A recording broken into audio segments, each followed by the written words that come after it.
Ever wondered how the H1B visa process works? Today we'll demystify it for you. The H1B visa, a term you might often hear, but what does it really mean? It's a type of non-immigrant visa that USA companies use to employ foreign talent in specialty occupations. In other words, it's a ticket to working in the United States for those who have unique skills in fields like IT, engineering, mathematics, medicine, and more. But how does one go about securing this visa? That's exactly what we're going to explore in this video. We'll take you through the step-by-step process of applying for an H1B visa. From understanding the eligibility criteria to navigating the application process and finally the post-approval steps. So, if you're considering working in the US, this video will be your go-to guide. Let's kick things off by discussing who can apply for an H1B visa. This specialty occupation visa is not just for anyone. There are specific eligibility criteria one must meet to apply. First and foremost, you need to hold a bachelor's degree or higher from an accredited college or university. This degree should be in a specific field related to the job you're applying for. For instance, if you're aiming for a position in software engineering, a bachelor's degree in computer science or a related field would be expected. But what if your field of study doesn't match the job role? Or what if you don't have a bachelor's degree at all? Don't worry, all hope is not lost. If you have specialized skills or experience equivalent to a bachelor's degree, you may still be considered eligible. Remember, the key here is specialty occupation. The H1B visa aims to fill positions that require highly specialized knowledge. Now, having the right educational qualifications is just one part of the puzzle. Another significant piece is the job offer. You must have a job offer from a US employer who is willing to sponsor your H1B visa. This means that the employer is ready to file a petition on your behalf with the United States Citizenship and Immigration Services. This employer-employee relationship is crucial. The job offer should be for a full-time position, and the salary must meet or exceed the prevailing wage in the area of employment. This ensures that you are not exploited and that US workers in similar roles are not disadvantaged. Finally, you should note that there's a cap on the number of H1B visas issued every year, so it can be a competitive process.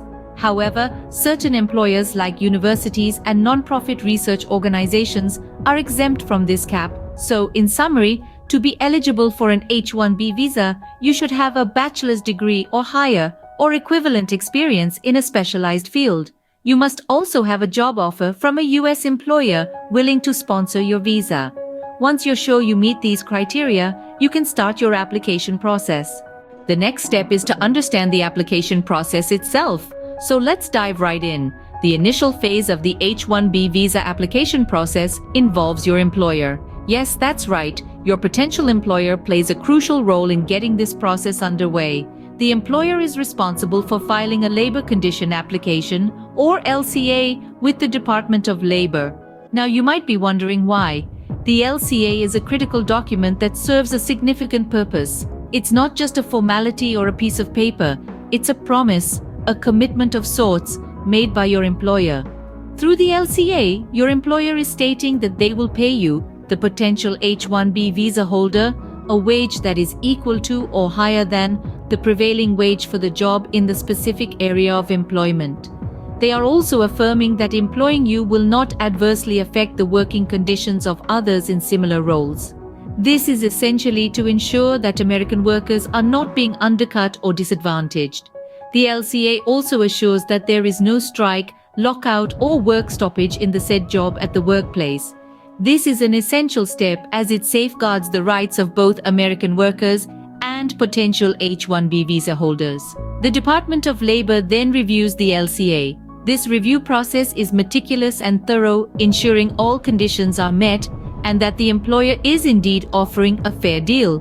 Once the LCA is approved, it's a green light for the employer.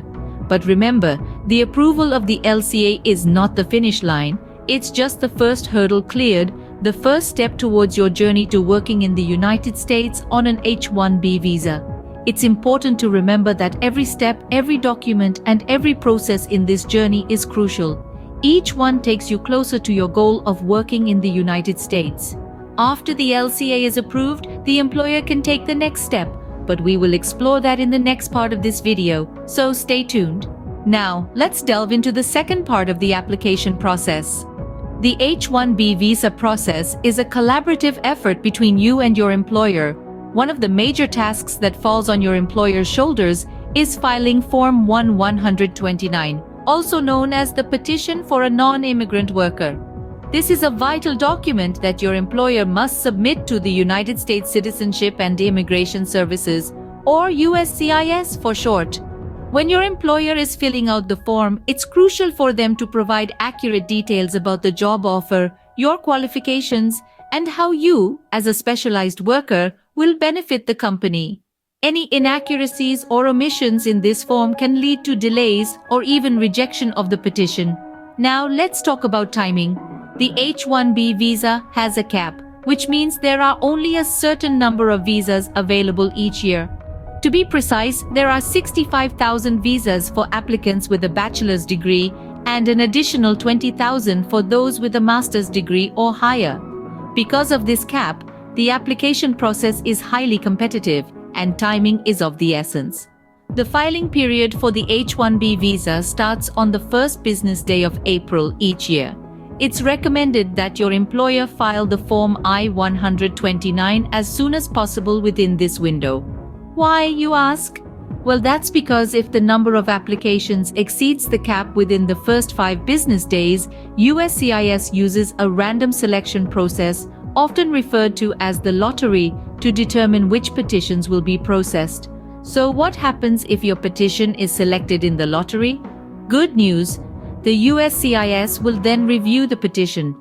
If everything checks out, the job offer, your qualifications, and your employer's ability to pay the prevailing wage, the petition is likely to be approved.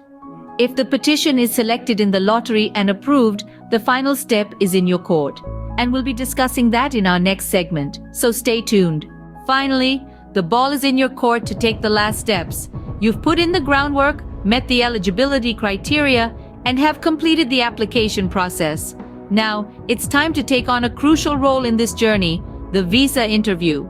The interview is your opportunity to bring your application to life. It's the moment to demonstrate your skills, your eagerness, and the value you can bring to the United States. It's not just about what's on the paper, but about you as a person. So be genuine, be confident, and most importantly, be prepared. Now let's talk about the elephant in the room, the possibility of visa denial.